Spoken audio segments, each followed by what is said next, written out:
lendo 3 versículos, mas em textos diferentes. Então, abra primeiramente a sua Bíblia em Lucas capítulo 13. O Ministério de Louvor pode descer se quiser, tá? Que de vez em quando eu pego eles desprevenidos, né? Ah, tá certo, é assim.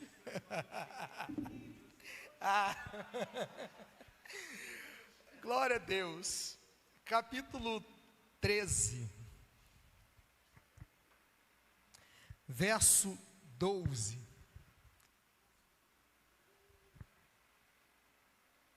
Glória ao Senhor.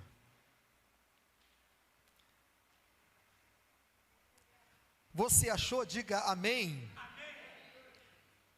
Está escrito assim: e vendo-a, Jesus moveu-a a si e disse-lhe: mulher, estás livre da tua enfermidade. Também abra a sua Bíblia no Evangelho de João, capítulo 5, verso 14.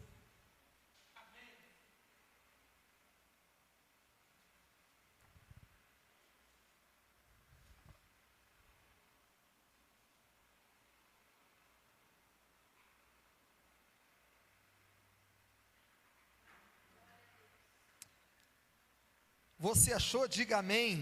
Amém. Está escrito assim: depois Jesus encontrou no templo e disse-lhe: eis que já estás são, não peques mais, para que não te suceda coisa pior. Também no Evangelho de João, lá no capítulo de número 9,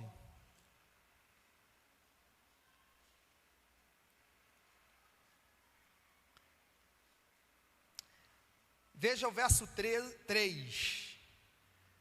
Jesus respondeu: nem ele pecou, nem seus pais, mas foi assim para que se manifestasse nele as obras de Deus.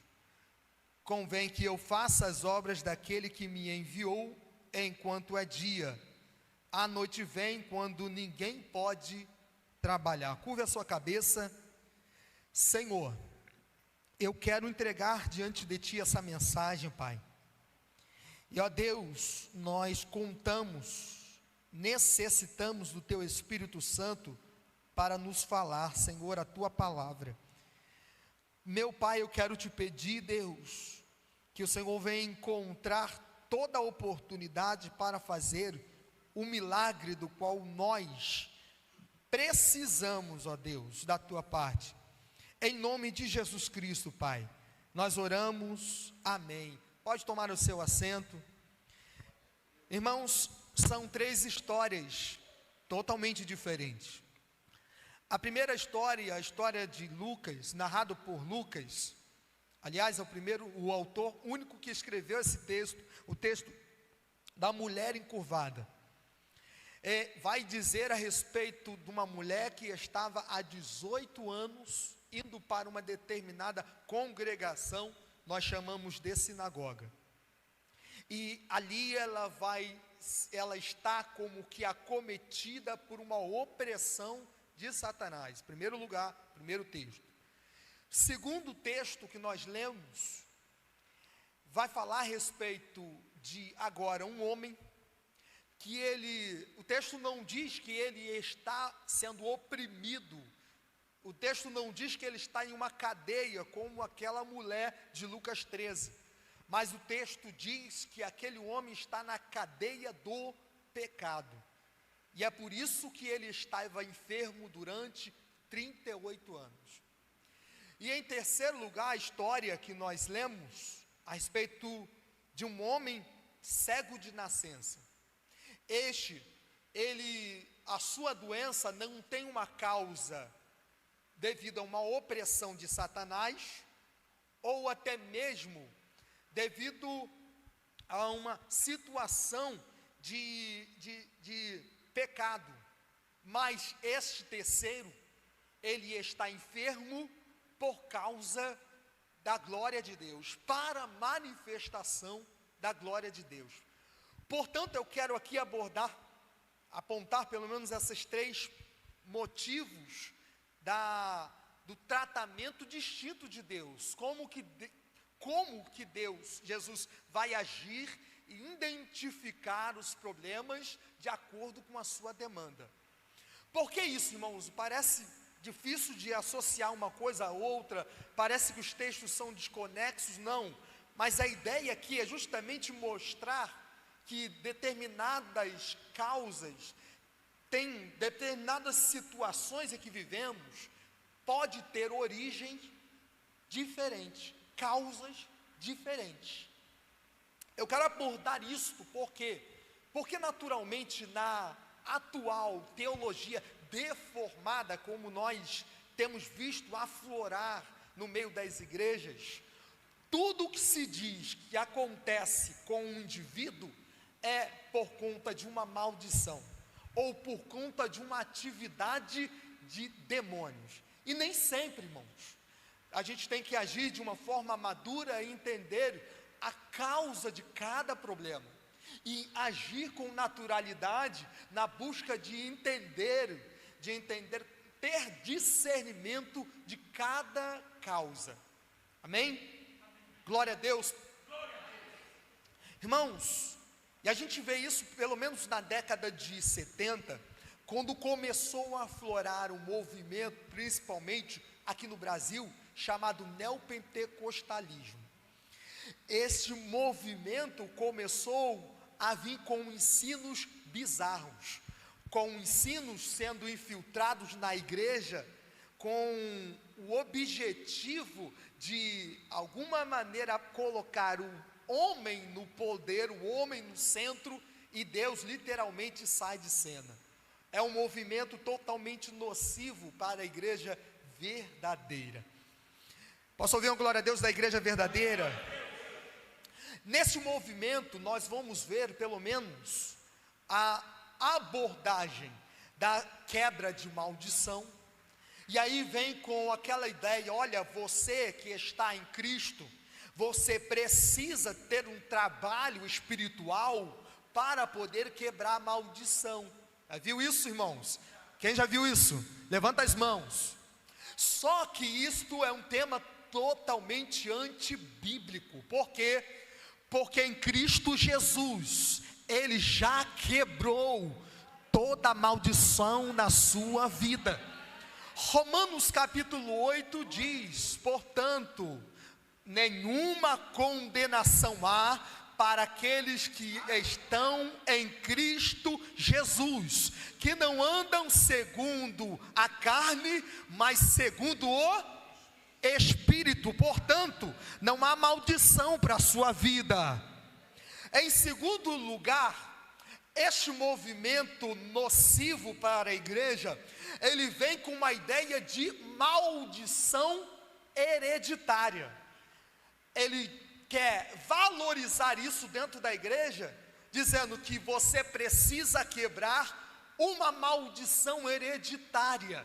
Irmãos, em Cristo Jesus, toda maldição hereditária já foi quebrada.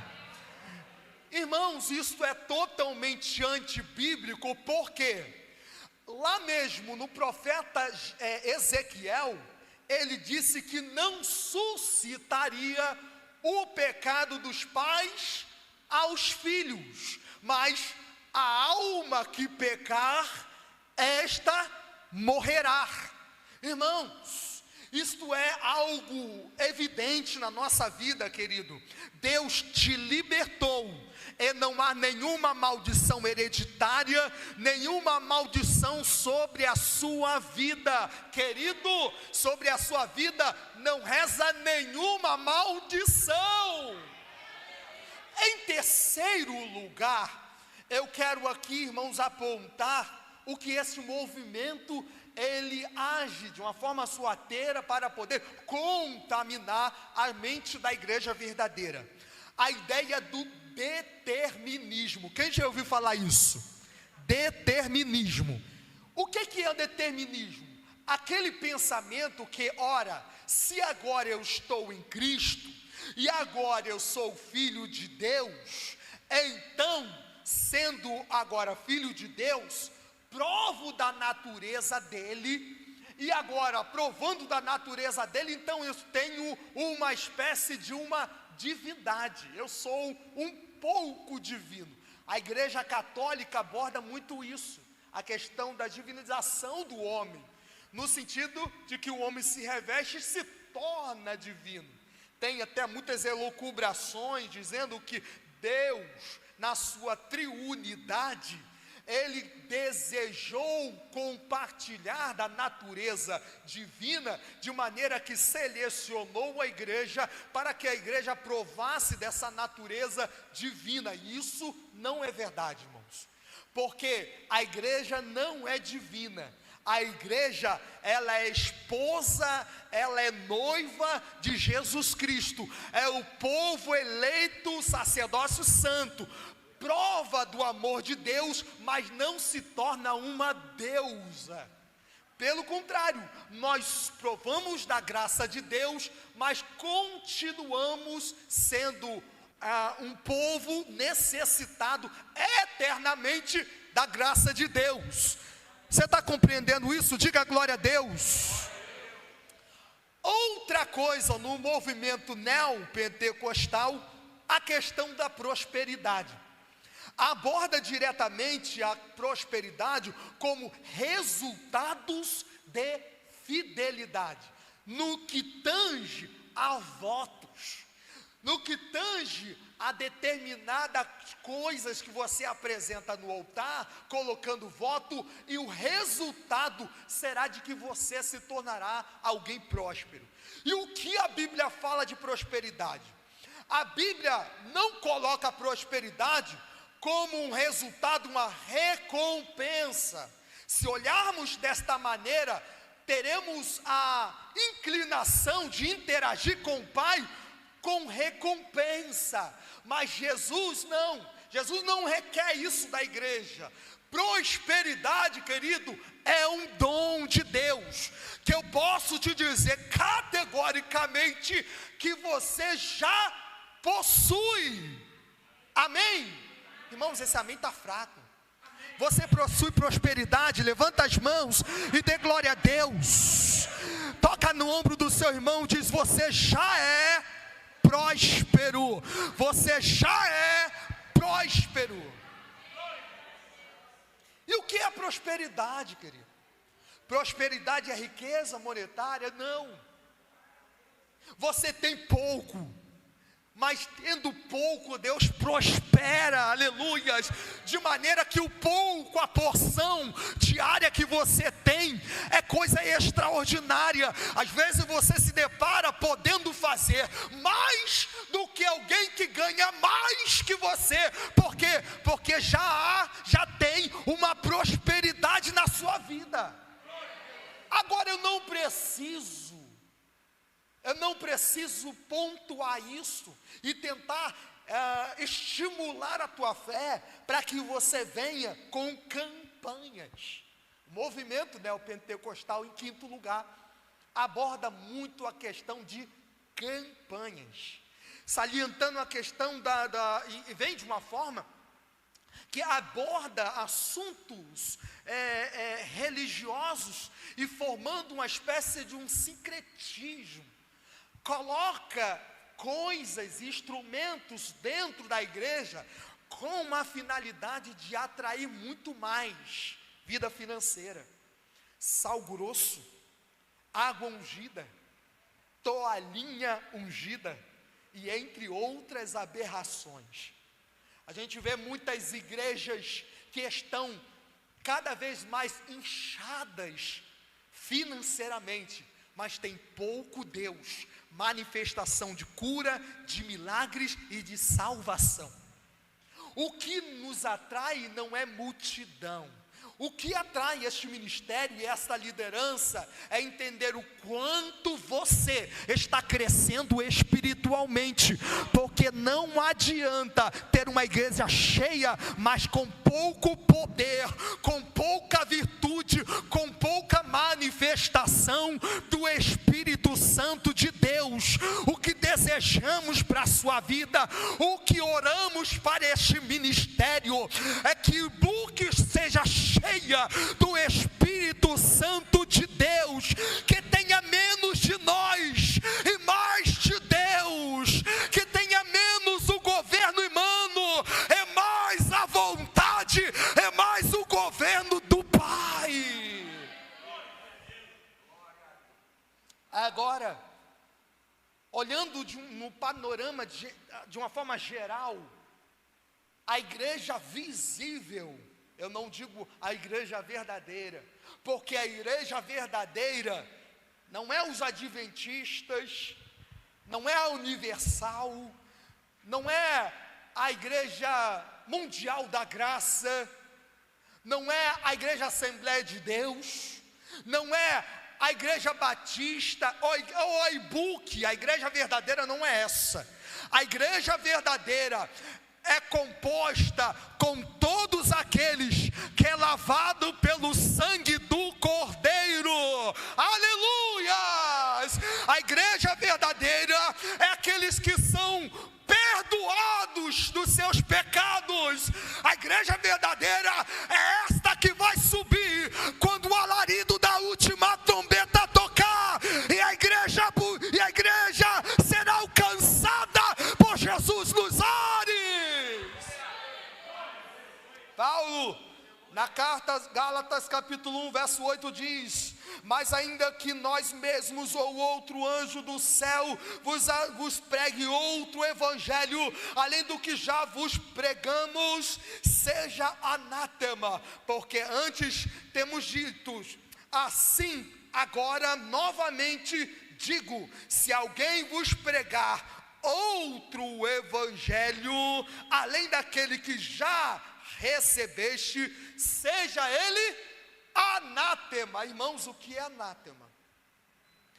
Quem prega um outro evangelho é considerado como maldito, ou aquele que está em praga, um homem amaldiçoado, destinado à mais terrível das tristezas e das angústias.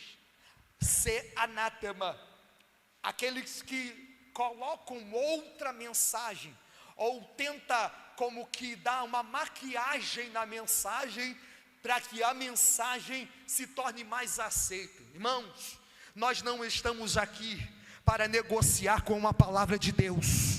Jesus não está aqui para negociar contigo. Jesus não está aqui para poder dizer, ó, se você continuar caminhando, pode continuar com este pecado, porque só basta você continuar caminhando e pecando, porque uma hora eu vou te salvar. Não, o que o evangelho determina para a sua vida é uma obra consumada, e esta obra consumada já foi revelada em Cristo Jesus, foi realizado na cruz do Calvário. Ele diz, tetelestai, está consumado, e esta obra envolve perdão de pecados, esta obra envolve justificação, esta obra envolve santificação, esta obra envolve regeneração. Na primeira carta de Timóteo, capítulo 4, verso 1 e 5 diz: mas o Espírito expressamente diz que nos últimos dias muitos se apostatarão da fé, dando ouvidos a espíritos enganadores e a doutrinas de demônios, pela hipocrisia dos homens que falam mentira, tendo cauterizado as suas próprias consciências, proibindo o casamento e ordenando as abstinências aos alimentos de Deus. O que o Espírito expressamente dizia e confirmamos, continua atuando nessa noite, é que muitos se apostatarão da fé dando ouvido a espíritos enganadores. Irmãos, o evangelho não é portas abertas. O evangelho não é portas alargadas e caminhos alargados. O evangelho é porta apertada. O evangelho é caminho apertado. O que o Senhor requer da sua igreja é que esta igreja tenha compromisso com a verdade do evangelho. Segunda carta de Timóteo, capítulo 4, verso 3 e 4 diz: porque virá tempo em que não suportarão uma sã doutrina, mas tendo comichão nos ouvidos, amontoarão para si doutores conforme as suas próprias concupiscências. Desviarão os ouvidos da verdade, voltando às fábulas. Irmãos, isso não tem acontecido. Quando você procura um profeta e quer apenas ouvir uma profecia que o profeta tem para liberar sobre a sua vida, irmãos, a maior profecia do cristão está aqui, ó. O que vai te levar para o céu está aqui, aleluias. Irmãos, o que a reforma trouxe para as nossas vidas? Somente as escrituras. O que precisamos é somente as escrituras, somente a fé, somente Cristo, somente a graça, somente a Deus a glória. Oh irmãos, o que nós precisamos é somente das escrituras, é somente crer nas escrituras e receber pelas escrituras Cristo, e recebendo Cristo recebemos a graça, e tendo recebido a graça nós passamos a dar glórias a Deus nas alturas, passamos a entender o que Deus quer de nós. Na atual conjuntura da igreja, o pensamento mais predominante nas mentes daqueles que vão às igrejas é o sentimento de barganha, de eu vou lá para poder receber mais, eu vou lá para enriquecer. E as pessoas entram, mas saem frustrados, porque Deus não prometeu. Profetas, líderes que estão como que enganando o povo, dizendo que o povo será abençoado financeiramente, mas Deus não prometeu. Deus prometeu, não prometeu carro para você, Deus não prometeu vida financeira estável para você, não. Deus prometeu para você que você terá a vida eterna no seu nome. Glória a Deus por isso. Falando isso, irmãos, eu não estou te dizendo que Deus não pode te abençoar, que Deus não pode abrir as portas. Ele abre e faz, Ele é Deus galardoador, mas Ele não te prometeu. Então não tenha expectativa errada no que diz respeito ao evangelho. O que Jesus determinou para a sua vida é que no mundo tereis aflição, mas tenha bom ânimo, porque eu venci. Ele não está dizendo para você, determina, porque se você determinar, a porta vai se abrir. Se você determinar, o seu casamento vai sair. Se você determinar, a sua casa vai sair. Se você determinar, a chave do céu vai cair. Não, Ele não está prometendo isso. Ele está prometendo que você vai ter uma vida no Espírito. Você vai ter uma vida cheia da graça, cheia do Espírito de Deus.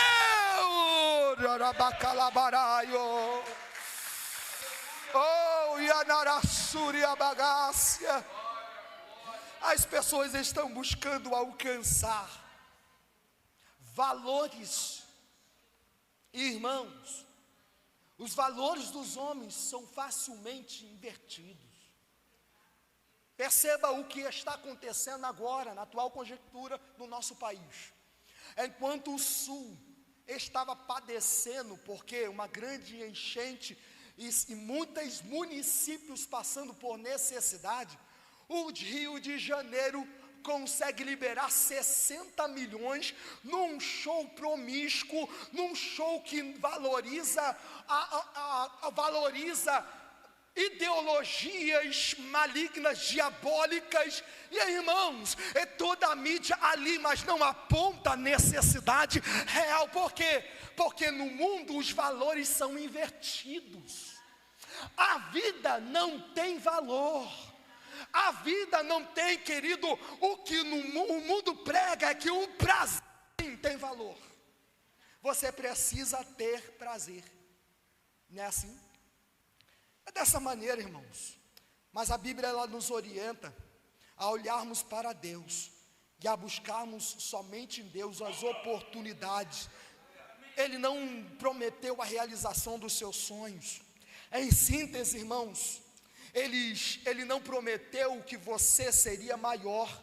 Ele prometeu que no seu tamanho, na sua estatura pequena, Ele vai te usar para fazer coisas extraordinárias. Aleluia. Não seja ingênuo, irmãos.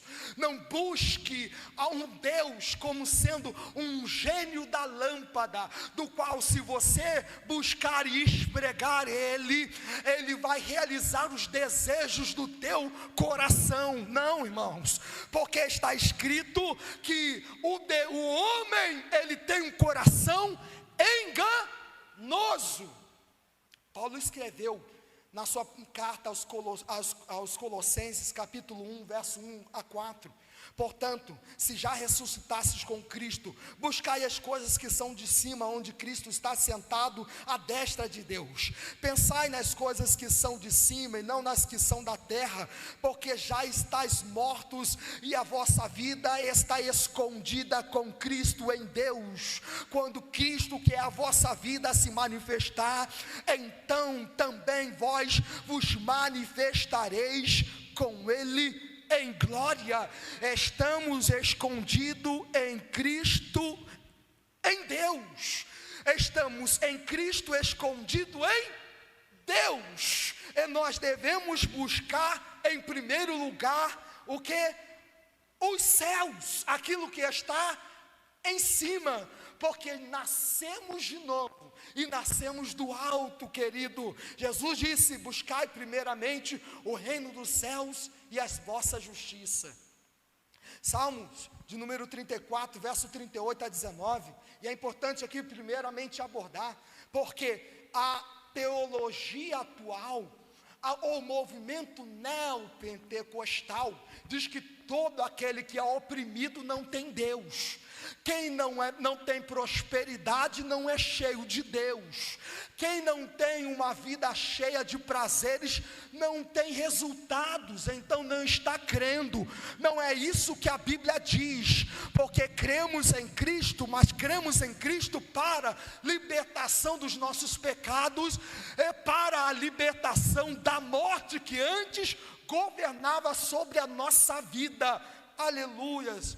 O Salmos de número 34, verso 18 a 19 diz: perto está o Senhor dos que têm um coração quebrantado, e salva os contritos de espírito. Muitas são as aflições do justo, mas o Senhor o livra de todas.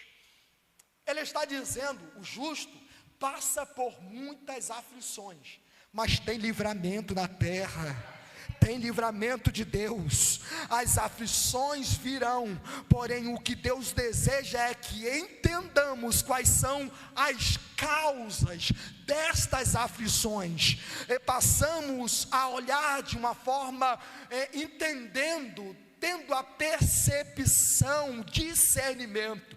O Senhor deseja que passemos a olhar para as nossas lutas e tenhamos verdadeiramente um olhar espiritual para entender o que estamos passando. Toda a sua aflição que você está vivendo tem uma origem, tem uma causa, tem um motivo. E você, andando com Cristo, precisa entender. E aí, falando isso, eu já estou começando a entrar na mensagem. Aleluia.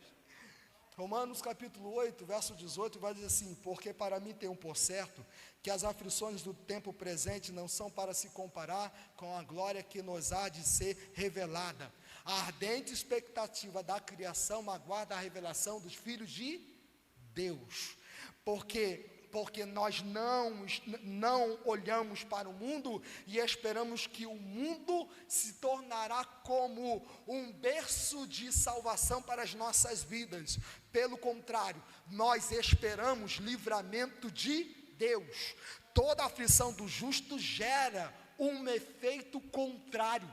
As suas aflições, as suas lutas, as suas perseguições, quando você é vilipendiado, quando você é açoitado, tem um efeito que é contrário a este mundo. O mundo, quando sofre, se desespera, mas quando você sofre é diferente. Você entende que no sofrimento você tem motivo de agradar a Deus, adorar a Deus, porque até mesmo nas nossas angústias diárias, estas angústias, se estamos em Deus, será como trampolim para ter um relacionamento com Deus. As nossas lutas, as nossas fraquezas, as nossas adversidades servirão não para nos abalar, não para implodir a nossa fé, mas para que possamos conquistar, para que possamos ver gigantes cair, para que possamos ver livramento, assim como Sadraque, Mesaque e Abidnego, vendo o quarto homem da fornalha, aleluias. Porque, irmãos, Deus às vezes não te livra da fornalha, Deus não te livra da perseguição, porque Ele quer manifestar em você a presença dEle. O quarto homem da fornalha, aleluias. O que o Senhor quer fazer na sua vida é fechar a boca dos leões, é glorificar o nome dEle. Daniel, muito amado, servo do Deus vivo, no final da história, quem é glorificado é Deus. Raia carabachorabadagaia. E que vós grandemente. Primeira carta de Pedro 1, 6 e 7 diz assim: em que vós grandemente vos alegrais, ainda que agora importa, sendo necessário que sejais por um pouco contristados por várias tentações. Não é fácil, é necessário, mas Pedro diz: para que a prova da vossa fé é muito mais preciosa do que o ouro que perece, e é aprovada pelo fogo, se ache em louvor, honra e glória na revelação do Filho de Deus. Está passando por luta? Entenda, Deus, Ele está permitindo para que Ele possa enxergar o brilho que você não consegue enxergar em você. Você diz: sou fraco, sou incapaz. Deus está permitindo provas para poder mostrar para você que você pode. Você diz: não consigo passar, eu não consigo, estou chorando, suporta um pouquinho, ande com Deus um pouquinho. Porque Deus não permite que nenhuma tribulação venha sobre a sua vida sem que Ele dê causa, sem que Ele dê situação para que você possa suportar. Irmãos, mas no meio dessa pseudo teologia se atribui a Deus aquilo que Ele não falou, e se atribui ao diabo aquilo que ele não fez. Entenda isso, e é por isso que o cristão precisa ter discernimento. Pensando nisso, irmãos, eu quero apontar e vir ao texto, como nós abordamos aqui. Lucas capítulo 13, verso número 10, vai dizer que uma mulher, verso 10 diz que essa mulher estava num lugar chamado sinagoga. Pensa, sinagoga é o lugar dos santos, pelo menos era o lugar onde a Torá era aberta, a Mishnah, a Talmud, onde os escritos sagrados eram abertos para que o povo pudesse entender a respeito das revelações bíblicas, essas revelações que foram construídos progressivamente até culminar em Cristo. E lá estava uma mulher que estava 18 anos como que encurvada. 18 anos, irmãos. Religião não salva, religião não liberta. Está 18 anos procurando na religião, no judaísmo, 18 anos ouvindo palavras, 18 anos ouvindo mensagens, 18 anos ouvindo louvores, mas aquilo não surtiu nela efeito algum salvífico, efeito algum libertador. E aqui, irmãos, está a advertência, porque, irmãos, se você procura no meio solução, se você procura no meio libertação, você não vai achar. Você só pode achar salvação e libertação em uma pessoa, uma só pessoa. Quando a gente olha desta maneira, pastor Alain, querido, a gente passa a entender isso traz um alento ao nosso coração, porque qual pastor já não passou em crise, lutou com a ovelha, lutou de maneira tão severa, doou o sangue para que aquela pessoa permanecesse de pé, e em um dado momento ela cai, ela recusa o evangelho, ela sai, a gente entra em crise. O pastor entra em crise e ele diz: onde eu falhei, ele não falhou em lugar nenhum. É a pessoa que falhou em olhar para coisas secundárias, porque aqui você só deve olhar para uma pessoa, uma só. Olhai para mim e sereis salvo, diz o Senhor. Aquela mulher olhava para o príncipe da sinagoga, aquela mulher olhava para a religião, e estava há 18 anos, e aquilo não foi útil em nada, porque ela não estava olhando para Cristo. E aí, irmãos, Cristo de repente aparece na cena. Ele olha para aquela menina, para aquela mulher, 18 anos enfermas, encurvada, traz para o meio, era sábado. Então ele pega e diz: olha, mulher, você está livre desta opressão. Colocando a mão sobre aquela mulher, dando ordem, aquela mulher se endireitou imediatamente. E todos começaram a glorificar, porém, havia uma voz antagônica, uma oposição. Quando o príncipe da sinagoga diz: olha, 6 dias virás para ser curado, mas no 7º não. Por quê? Porque o sábado para os judeus se tornara maior do que a própria vida. E aí aqui Jesus, ele mesmo diz: olha, vocês são hipócritas, porque no sábado, na manjedoura, vocês como que desligam os seus animais. Não convinha que eu soltasse esta mulher da prisão no dia de sábado, esta filha de Abraão. Irmãos, aqui está. A primeira coisa que nós vemos aqui é que o motivo, a situação que ela estava vivendo, a enfermidade que ela estava vivendo, tinha uma causa de uma opressão, uma prisão espiritual. Ele não era numa pessoa comum, era numa pessoa que frequentava os cultos. Eu abordo isto para aplicar, irmãos, a muitos, porque há muitos que estão procurando aqui, e estão procurando de uma forma errada, porque você não vai encontrar salvação nos pastores, nos diáconos, nos presbíteros, nem no sistema. Você vai achar naquele que está no meio, aqui, que tem os olhos flamejantes de fogo, que tudo sonda, cura, liberta, salva, eleva para o céu. Você vai encontrar salvação em Cristo Jesus. O interessante não é pastores, o interessante aqui não é ministério de louvor, o interessante aqui não são as professoras das salinhas, o interessante aqui não é os diáconos, o interessante é Ele que está no nosso meio, é Ele o mais importante, é Ele. Ai, carabacandarai, achou, derebagalassuia. história está lá no capítulo 5 de João.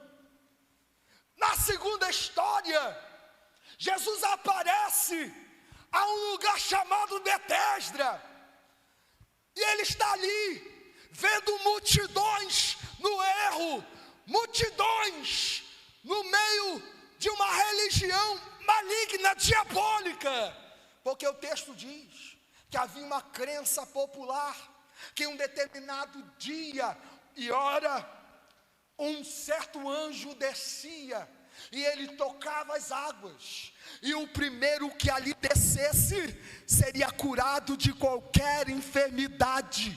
A expectativa da multidão estava naquilo que era místico. A expectativa da multidão estava nos anjos. Irmãos, não é isso que o neopentecostalismo traz? Ele mostra anjos aonde não tem. Ele diz: o anjo Gabriel, o anjo Miguel desceu para te curar. Peraí, irmãos, quem cura é Deus. Oh, aleluias. Com isso, não quero te dizer que os anjos não podem ser usados por Deus para curar, mas aqui, irmãos, quem tem a soberania é Deus, não é anjos. Aqui, quem é Senhor não é anjos, é Deus. Por isso, o Filho do Homem, Ele mesmo se colocou como menor. A Bíblia fala que Ele se fez um pouco menor do que os anjos. Por quê? Porque Ele se revestiu da nossa humanidade. Mas esse que se despiu da sua natureza temporariamente, Ele colocou de lado a sua glória. Ele mesmo se revestiu da mortalidade, para que na sua morte pudesse matar a nossa morte. Glória a Deus. Diferente da mulher que estava dentro, este homem que estava paralítico 38 anos, repita comigo, 38 anos. São 38 anos esperando o mover das águas. Mas espera aí, não para. Ele mesmo, aquele homem, quando interpelado por Cristo, dizendo: olha, por que você está aqui? Ele fala: Senhor, mestre, eu não tenho quem me levante e me leve ao milagre. Quando as águas são agitadas, eu não tenho um amigo. Quando as águas são agitadas, era alguém que vai se vitimizando.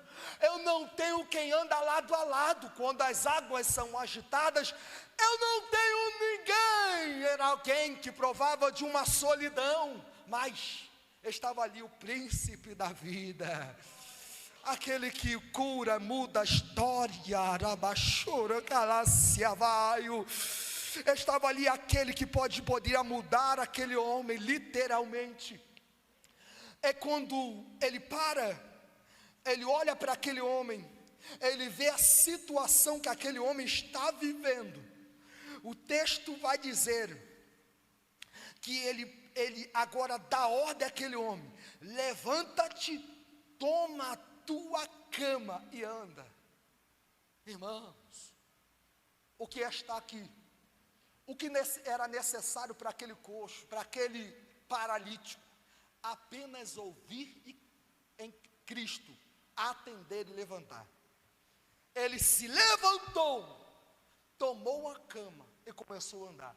Esse dia era um dia de sábado, um dia totalmente celebrado para os judeus. Mas quando esse homem é visto pelos religiosos, novamente aparece aqueles que têm pensamentos disturbados. Aparece pessoas para poder dizer: quem te mandou andar com este leito no dia de sábado? Olha, eu não conheço, mas foi um que me libertou, aquele que me curou. Irmãos, a causa aqui da situação daquele homem está lá no verso número 14. Porque Jesus vai encontrar com ele no templo, e aquele homem sequer o conhecia como Cristo, como Jesus. No verso número 14, 5:14 de João diz: eis que já estás são, não peques mais, para que não suceda alguma coisa pior. A segunda coisa que a gente precisa entender é que as aflições que nós temos pode ser um resultado do pecado. Repita comigo: pecado. A primeira, lembra? Mulher encurvada, a causa era a operação de um espírito maligno.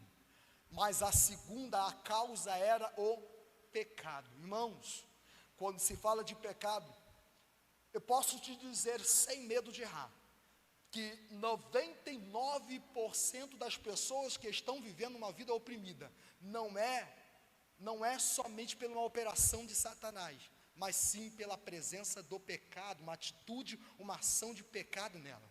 Por quê, irmãos? Porque Satanás só pode tocar naquilo que se associa com ele.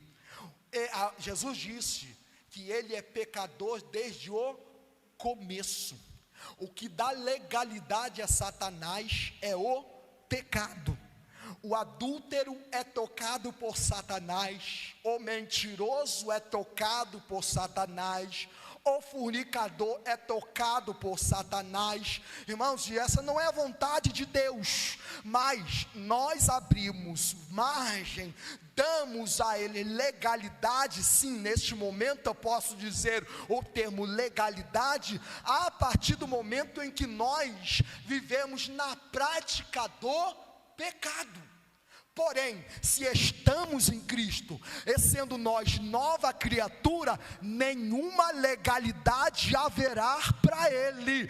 Mas se vivemos uma vida totalmente confusa, flertando com o mundo, estaremos na prática do pecado, e aí sim, Ele tem poder para tocar.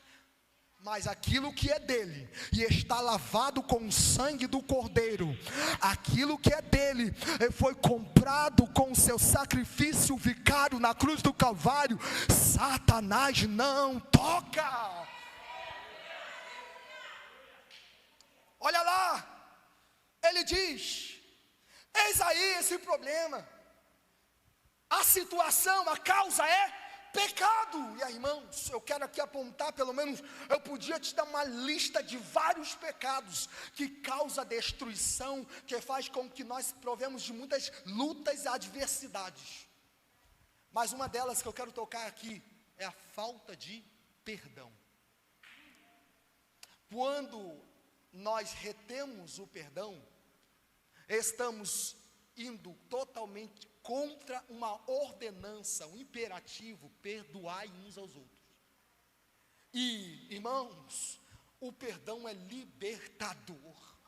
Quando você assume o risco de sair no prejuízo e diz: vou perdoar mesmo que ele não me pague, vou perdoar mesmo que ele não queira reconciliação, vou perdoar, você está fazendo o papel de cristão, e quem vai sair dessa situação sarado é você. Glória a Deus. Terceira coisa que veja lá no capítulo de número 9. O capítulo de número 9, não dá para, infelizmente, não dá para abordar todas as histórias minuciosamente, mas capítulo de número 9 vai dizer a respeito de um homem cego de nascença. A teologia da época dizia que toda a enfermidade era causada por pecado, e eles não visavam a causa. O capítulo de número 9, vai aparecer lá, João capítulo 9, passando Jesus, viu um homem cego de nascença, e os discípulos lhe perguntaram dizendo: Rabi, quem pecou, este ou seus pais, para que nascesse cego? Perceba que os discípulos de Jesus estão colocando em voga um pensamento da época, que dizia que toda enfermidade ou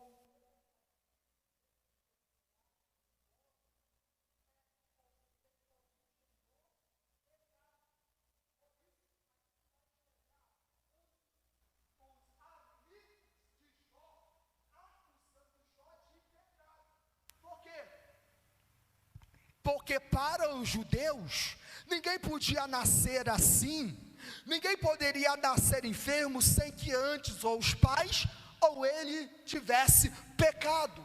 Mas Jesus vai responder aos seus discípulos dizendo: nem ele pecou, nem os seus pais pecaram, mas isto é manifesto, é feito para se manifestar nele as obras de Deus. Aleluia. Receba, irmãos. Tem situações, tem crises, tem aflições que nós passamos, que é para a glória de Deus, sim. Tem situações, crises, enfermidades, doenças, tribulações, que podem ser por causa de uma ação diabólica. Tem situações, tem adversidades que podem ter origem no pecado, porque pecamos. Mas tem crises, tem situações, tem lutas que passamos, que tem um motivo, tem um propósito. E o propósito é a manifestação da glória de Deus. Olhando dessa maneira, irmãos, busque em Deus discernir o que você está passando, para que você venha andar diligentemente, sabendo compreender tudo, porque essa é a vontade do Pai. Se coloque de pé, que você receba essa palavra, e entenda que tem coisas que você está vivendo, que é para a glória de Deus. Tem enfermidades aí, para poder ele se revelar como Jeová Rafa, o Deus que cura. Tem situações que você está vivendo, que Deus, ele deseja revelar milagres, revelar a sua grandeza em você. Agora, se você está vivendo situações causadas pelo pecado, situações causadas por opressão de Satanás, saiba que Jesus Cristo é libertador. Olhe para Ele, e Ele mesmo não te decepciona, Ele é a tua salvação. Senhor, hoje é um dia de ceia do Senhor, o dia em que nós desfrutamos daquilo que o Senhor realizou no Calvário por nós, a nossa salvação em Cristo Jesus. E essa salvação abrange a libertação de qualquer opressão de Satanás. Portanto, nós não aceitamos nada em nossa casa, em nossa vida. Ele terá que bater em retirada. Ele está sendo queimado agora, em nome de Jesus Cristo. Visita as encruzilhadas, visita, Senhor, qualquer obra preparada contra o seu povo.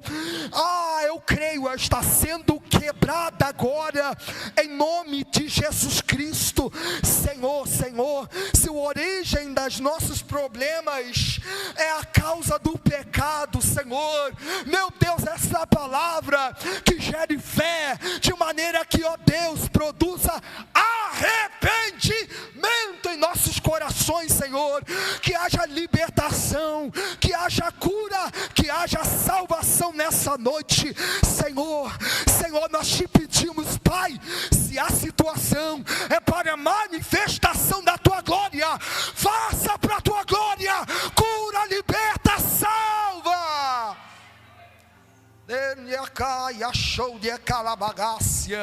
Deus, em nome de Jesus, oramos ao Senhor, ó Pai, te agradecemos nessa noite, Deus, amém.